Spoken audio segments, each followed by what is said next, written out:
one. And welcome everybody to another Smart Money Circle update. I'm Adam Sarhan. With me today from Montreal, Canada is JP Chauvet, who's the CEO of Lightspeed. Ticker symbol is LSPD. JP, welcome to the show. Thank you. Thanks for having me. So JP, I always like to begin by asking, can you tell us your story and how you got to be where you are today? Yeah, so maybe a bit on my background I think is interesting. So my mom is half Irish, half Scottish. My dad is half French, half Lebanese. I grew up in Africa and then finished my studies in Paris. But I guess for me, my background, so initial background was product. So when I graduated from school, I was a product manager. And yeah, and really in the late 90s, so the beginning of the internet. And so I guess I started for France Telecom for a few years, where we had a multimedia division or a small division of a large company. And then we acquired a lot of companies in the US, so I moved to New York. And maybe that's the last thing I guess that's interesting with me is I've done technology all my life. I've grown companies pretty much my entire career. And I've truly lived in most continents. So I spent a lot of time, of course, in North America and the US and Canada, a lot of time in Europe, between France and the UK, and a lot of time in Asia, where I lived in Singapore and also in Australia. Oh, wow. Wonderful. I love that background. The diversity is fantastic. So please tell us a little about your business. What do you do? What's Lightspeed? All that fun stuff. Yeah, so I'm CEO of a company called Lightspeed. What we do is basically we enable small businesses globally compete with large big box retailers and restaurateurs. And so what we do is we have a cloud-based platform that enables them to run their business. We call it a POS or a commerce engine. And what we do is we help small restaurateurs and retailers across the globe really do everything inside of one very simple API and platform. I love that. So your competition would be something like Toast, or who do you guys compete with? Yeah, I think there are four large companies in our space. So Shopify, that comes from the e-com world, and they work with micro merchants. Then you have Square, who comes from payments, but working also with micro merchants. And then as you go up market, the more established SMBs, you'll have Lightspeed, which is truly global. And inside of the US, there's a company called Toast, yes. But the big difference is we are truly global. So yeah, 60% of our business is outside of North America. Oh, wow. So with the POS, it's a point of sale system. What you do is you enable businesses to do everything that they need to do to process payments, entertain their clients, make sure their clients be able to serve them, so to speak, and then take care of it for them, like a turnkey solution. Is that correct? Yeah, and we also manage all the inventory. So when you're a retailer, what's important is managing the inventory. And that's why the more the merchants scale and grow, the more inventory they have, and that's where we shine. And then if you look, of course, we work with their suppliers in the restaurant space. We do all the back of house. We do all the kitchen with kitchen displays, front of house. And finally, the last big piece we do is what we call marketing automation. So connecting with your customers once they've left your store or your restaurant. Oh, I love that. So follow up, so to speak. Absolutely. So I often say it's a bit the hidden side of the iceberg, where in the eyes of the consumer, it's an iPad with a scanner, and and we all look alike.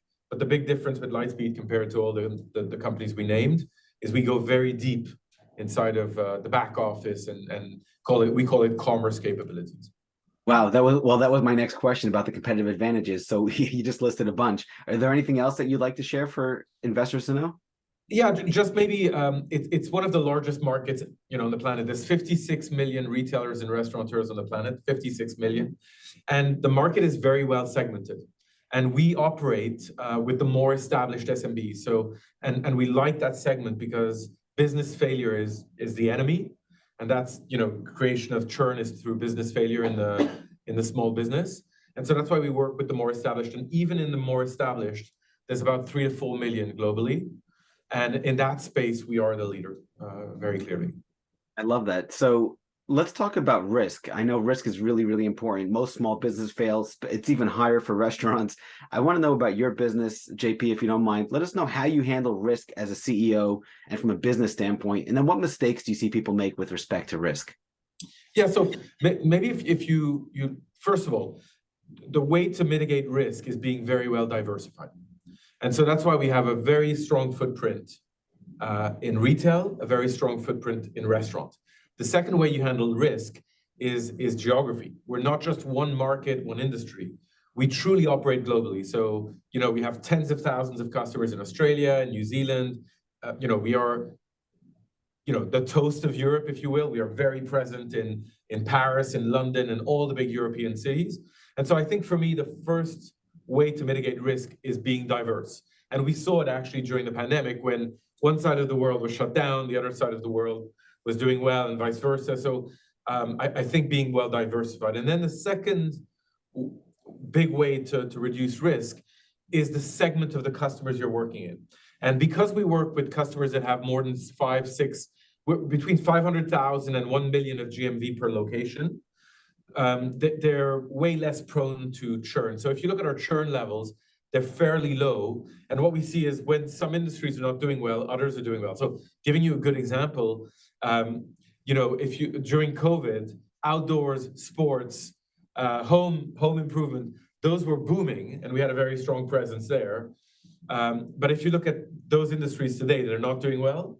Yet we have a very strong footprint in, luxury goods, apparel, of course, Michelin star restaurants, and you can see those are doing very well. So there's always, I think, for me, the best way to mitigate risk is being a very diverse business, if you will. I love that. That's really good. So this way, if one segment slows down, the other segment's doing well, or so on and so forth, and it just keeps feeding itself until the other segment picks back up again. So let's talk about, JP, some timeless lessons. You've lived all around the world. You speak multiple languages. You understand people very, very well. You're cultured. You come from two different families as far as cultures are concerned. You grew up and meshed it well. You're the CEO of a company, leader of men and women. Let's talk about timeless lessons you've learned along the way that you'd like to share with the audience, please. Wow. I think the most important one I can share is if you want to be successful, you need to want it hard enough. And no matter how much you work on a strategy, I think Lightspeed is the underdog. And we've always been the underdog. And, if we go back in time, one of our first investors were Excel from the Silicon Valley, the guys behind Facebook, and they put money and they managed to scale us. And that was a long time ago before the IPO. And at the time, everybody's like, okay, now you've made, we could sell this business for $250 million. Let's just sell it and move on. And we were like, no. We want this company to last forever. That was, Dax and I at the time. And so we fought really hard to bring it public. And I think for me, and at the time, everybody was like, oh, there's never been a Quebec company that's made it big in tech. And I'm like, I don't care. We're going to make this happen. Then, we did our Canadian IPO, and then we're like, oh, we want to do a US IPO. And everybody's like, oh, maybe, it's really tough to have a dual listing. And so I think for me, the number one lesson in life is you have to, grinding will beat everyday strategy, and wanting it hard enough is probably the lesson of the last 11 years at Lightspeed. And we took this small, tiny company from Quebec in a city that didn't have a lot of technology.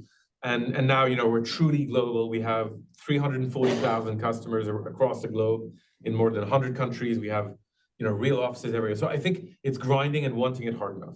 I think the second lesson for me is people. People is everything. And we've built the company on diversity and inclusion since day one. And all the way to the board, we have parity. We try and be way better than the industry. And I think a lot of people are asking why. Diversity makes a stronger business. And I think it's just simple. I think that's probably because of my background. We have people from, all religions, all nationalities, all cultures, all backgrounds. And when you put this melting pot together, it's what creates the strength of Lightspeed. Because there's always a perspective that you ignore. And maybe, I always say we're a global company, but we're hyper local. And, if I'm buying a schnitzel in Germany, I'm going to speak to a German rep who's going to onboard me in German with a German application, German support. We're hyper local. And so this, I think, unlike a lot of big North American companies, we are truly international, and that starts with our people. So I think that's the second learning is your people need to represent what you're trying to accomplish. And I think that was the second. And I would say the third big thing is you're only as good as your product. And I think that's but you can't have just the product. You need to have the people. But I think we've always been ahead of the game, and you need to, how are we the way we are is we need to stay close to our customers. So listen. And from your customers, you can derive the best product if you listen well. So I think those are the three big things for me that are important. And in every software company I've run, it's always the same ingredients. It's wanting it, having the right mix of cultures and people, and then having a product that's competitive by listening to your customers. No, I love that. That is so powerful. How about mistakes? What are some timeless mistakes you've learned along the way, and how do you avoid them? You make mistakes every day. I mean, it's like everybody thinks, we went from roughly 30 people when I joined to 3,000 employees. We were only in Montreal, Quebec, and now we truly have, I think it's 25 or more offices around the world, and you make mistakes every day. I think the big first mistakes I've learned in my past is you need to be well capitalized to the ambitions of what you want to accomplish. Right. I'll give you an example. I used to run a company, it was many, many years ago, 2000, or it was actually 99, I joined that company, and we were called IXIA, and it's still alive and doing well. But at the time, we took 5 million in funding, and the objective was to compete with Oracle. And, we were building this XML database for the internet.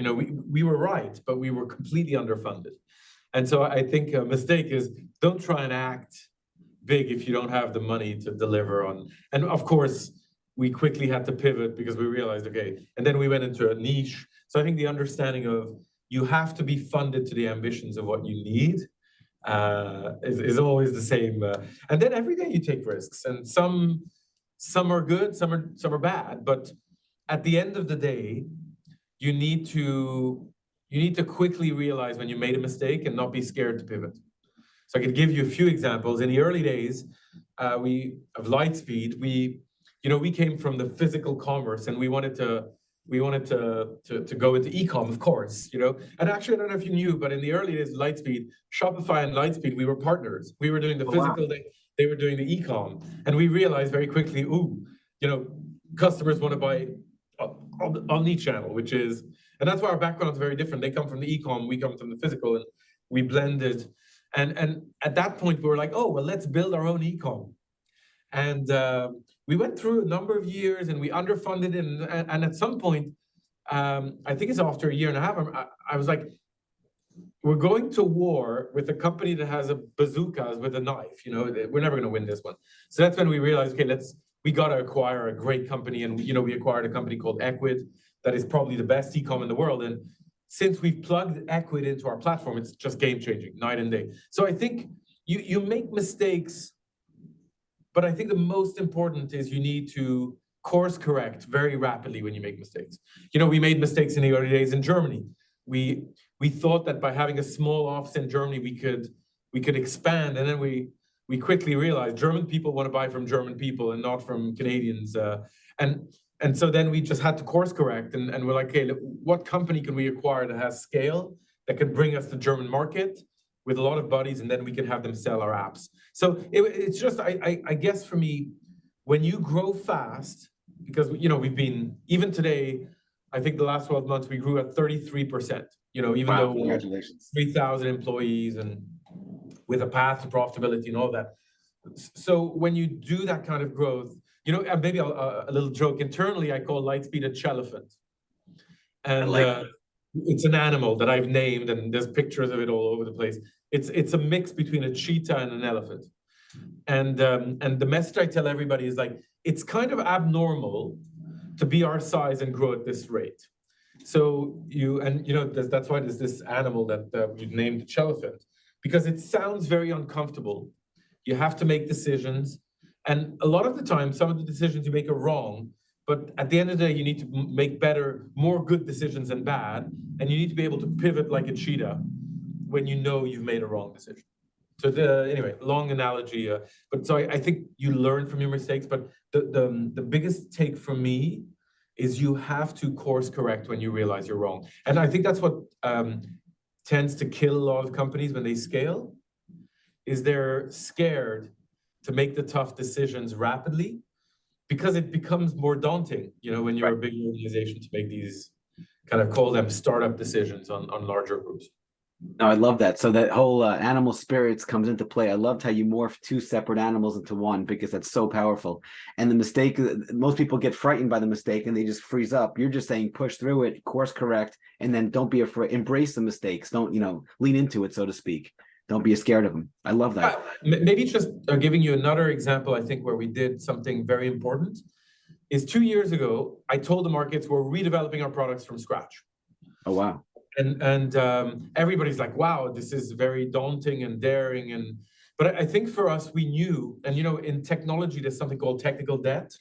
And Yes. when you've been around for more than 10 years, the core of your platform is old. And so we went out and for the last 2 years, we've been completely redeveloping, and we just finalized the release. We launched now our 2 brand new products. And I think for me, this is another example of a decision where the big companies, they're so worried to protect their revenues. And whereas my philosophy is, if you build the best products, your customers will follow you. Right. And so that's another daring decision. We acquired a lot of tech companies, put them all together, redeveloped from scratch. And I think, okay, it was daring, but today now I end up almost as a startup in a sense that I have brand new platforms that have no technical debt, and I can now go probably faster than my competition in the coming years. That is so powerful. Yeah. I think you have to make the right decisions for the business and not be scared as you scale. I love that. That is really, really, really, it's genius. So let's shift the conversation a little bit, JP, and speak about leadership, if you may. You've led companies, you've grown, you have that cheetah elephant combination, which I love. Let's talk, what makes a great leader? I'm going to start. You need to know how to compensate for your weaknesses through your teams. So I think that's knowing your limits, I think is the right way to see it, and being surrounded by people that are really stronger where you're probably not the strongest. So I think that, I guess, the first thing is understanding how to build a team that is well balanced and that basically works well together and compensates for your weaknesses, for sure. Like, nobody's perfect. I am, I don't know, maybe internally, I'm the guy that's always pushing and going, this is where we're heading. The details is not my strength. So I'm surrounded with people that are really good at execution and looking at every little minute details to follow my, if you will, my ambitions. So I think that's the first. I think you need to have the ability to make people want to follow you.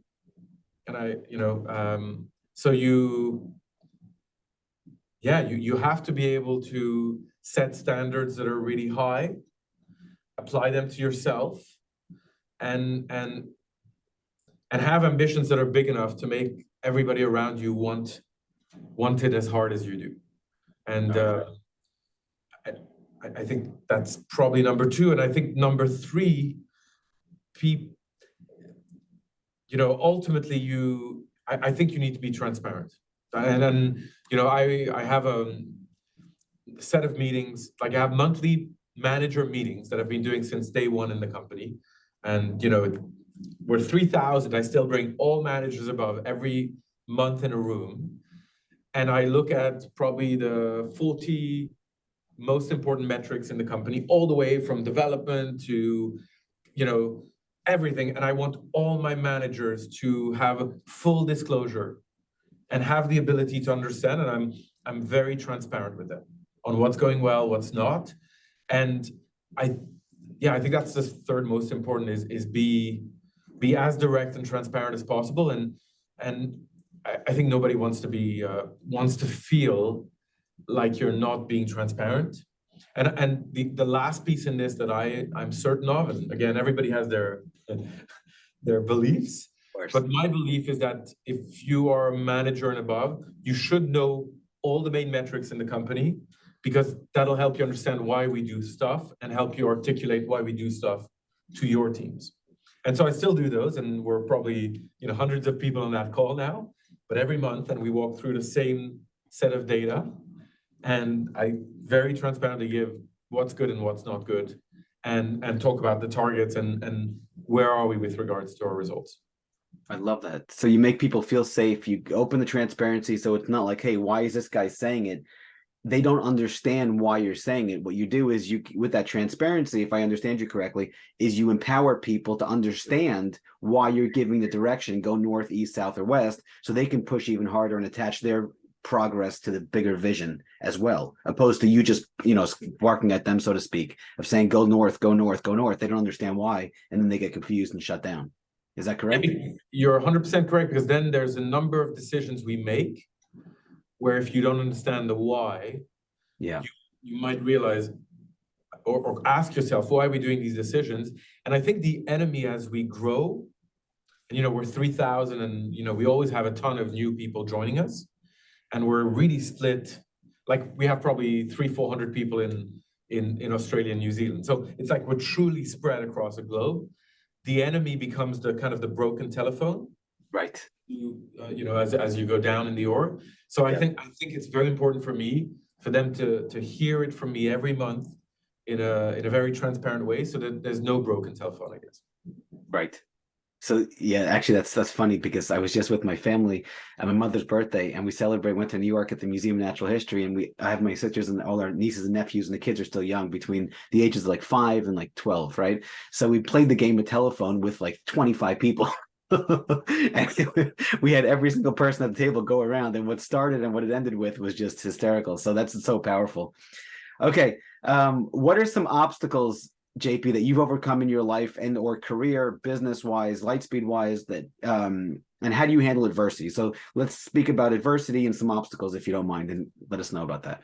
So look, I think so I have ADD. Let's just start there. And at school, I wasn't the best student. I was actually never in the best students, and because I was bored very rapidly. But I guess I grew up with this feeling deep down that I'm not good enough because I wasn't really good at school. And why am I saying this is I think I have a very thick skin, and I've had a lot of failures in my childhood, and I always have this belief that you can put yourself together and make it happen. And I think it's truly helped me in my career, because adversity I don't understand.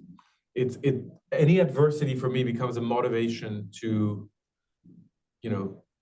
prove myself in a way. And so I think it started there. And very, transparently, I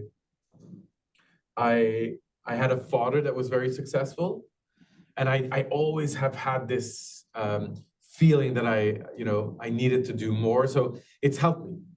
Then if you look in my career, the company I talked about, IXIASOFT,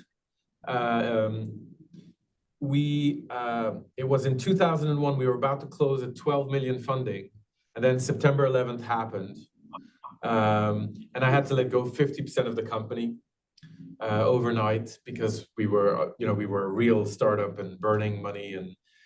And so I think that was my first real shock in the business world, where horrible environment. And I think I learned from there. And one of the learnings I gave you was this, don't go after. And after that, we basically let go of the company, a big piece of the company, pivoted into a vertical solution where our tech could work, and then it was fine. But I think for me, from there, I learned, okay, hey, be funded to the level of what your goals are. And we were very close, and I don't know if you were around in 2000, but it was the boom of technology. And of course, yeah. It reminded me what happened until about a year and a half ago, where everybody was 100% bigger than life, and to that extent I was also. And so I think I learned from that. Then so then a company called Nstein went public. That was amazing. Then I joined a company called Atex in the UK, and I was a CEO of their largest division. And in that company, we were basically consolidating the market. So we acquired a lot of, and it was ad technology, online advertising technology. And, you know, in 2004, 2005, it was the era of another technological boom. And at the time, a big mistake is we decided to acquire through debt instead of acquiring through equity. And so I ended up with a $200 million debt facility. Oh, wow. And the company was profitable and everything because we acquired companies. We were masters at completely restructuring to juice EBITDA. But then the downturn happened, and then I had to renegotiate. It was in 2007, 2008, a $200 million debt facility with four banks that were probably all defaulting. Wow. And so they gave me so we managed to renew it, but then we had I had a ratio of EBITDA to debt and one quarter we missed it, and then I realized, oh my God, debt can be terrible. And then, so anyway, we managed getting out of it. We sold the business, everything was fine. But then I ended up with banks and consultants that were restructuring our business. And even though we were a great company, because we defaulted by 5%, whatever leverage test we had on our debt facility. And so that was the other learning is, don't be too greedy in good times. So giving you another example is when I joined Lightspeed, at some point the board had a conversation on, should we buy with it? I'm like, never again, buy with equity. I love that. And that was probably the best decision we ever made because we bought a lot of tech, as you know, in the last, we bought, I think it's 9 companies in the last 3 years at Lightspeed. And we bought them all through debt, through equity. And mainly with stock, which is great because when you look at what happened with the stock and the downfall of the tech, it ended up being very, probably the best decision for us. But I think I was pretty happy with that decision because I guess the scars I'd learned from Atex still remained. And so, but anyway, so interesting. But I think there's a lot. I think if you, of course, you know, we did our downsizing, you know, not too long ago at Lightspeed. We had to restructure because of, you know, the end of all the acquisitions. So I think you learn constantly from mistakes. And my view is, I don't know, I'm constantly projecting myself in the future. I'm never living the moment, which is a bit. I love that. Yeah. So I think when something is more difficult, it happens, but then very rapidly my brain transforms itself again into, okay, what is the next step now here? And not dwelling too much on your mistakes, but trying to figure out what are the steps to accomplish the vision. And I think for me at Lightspeed, we have we have 340,000 customers. I mean, it's a market of millions and millions. I'm constantly obsessed around, okay, how am I going to get this market? How am I going to win? Because I don't think we're not anywhere close to where we need to be as a business as we continue to grow. Love that. So you're talking about when there's an adversity or a problem, instead of focusing on the problem, you're focusing on the solution. Yeah, and I'm focusing on what are the steps to accomplish the vision. Right. I love that. That is so powerful.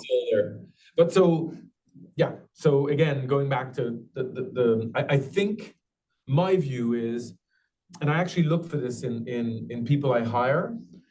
I think the best leaders are those who failed, because I think if you've never seen failure, you can crumble in front of failure. And I think, so that's one of the questions I ask when I have leaders that I'm looking at. So, you know, I have incredible leaders, but all of them have had to walk through difficult times or to prove themselves, or because I think it's a big trait of a good leader is somebody who can pick themselves up when it's not going well and be the leader. Because I think when things are not good, your people turn to you to ensure that and you know, right now, of course, we've had a really hard time with our stock, like all tech companies. And I think our people are often asking us, what are we doing wrong? And I'm like, no, we're doing nothing wrong. It's just, you know, markets are like, you know, and I can tell them my scars from my past.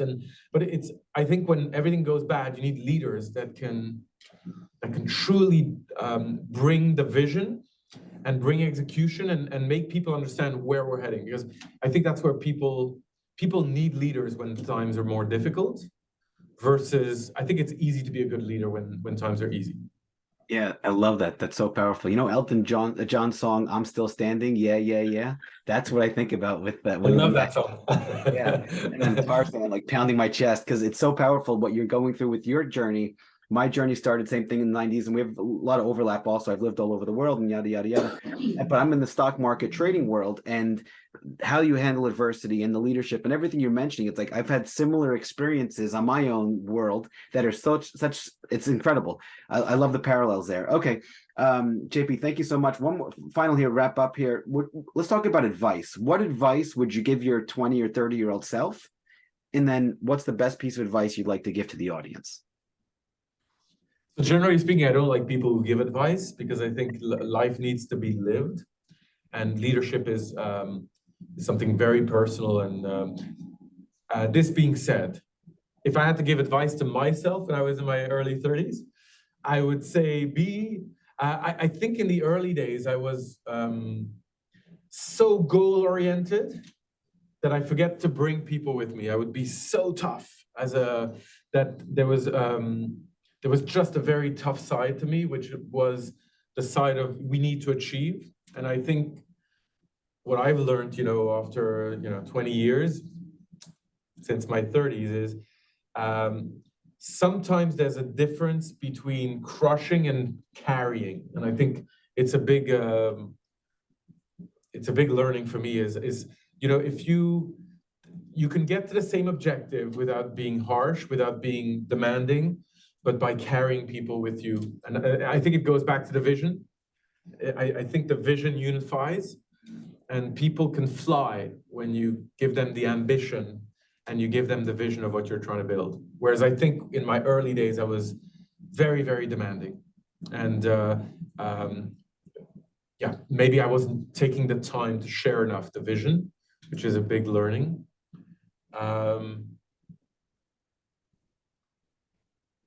And I think maybe the second one that when I was young, I would want to solve an issue immediately. Like an issue in my head that was hanging was something that was giving me a lot of discomfort. So I had to solve it.